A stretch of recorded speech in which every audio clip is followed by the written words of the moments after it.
கற்கண்டு பால் நீங்கள் பாலில் பனங்கற்கண்டு மிளகும் பொடிச்சு போட்டு குடித்தா தொண்டைக்கட்டு, தொண்டை வறட்சி, தொண்டை புண்ணு இதெல்லாம் நல்லாகி போகும். அதோட சளியோ இருமலோ இருந்தாலும் காணாமல் போயிடும்.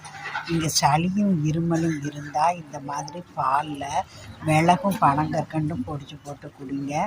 சளி பழுத்து உங்களுக்கு நல்ல நிவாரணம் கிடைக்கும். நீங்கள் இருமி துப்பிடலாம்.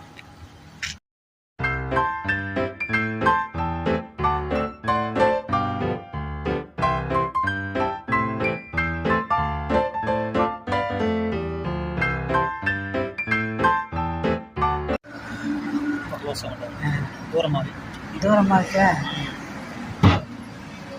ஜிகிர்தண்டா இது உங்களுக்கு கடல் பாசி, சர்க்கரை பாகு, ஐஸ்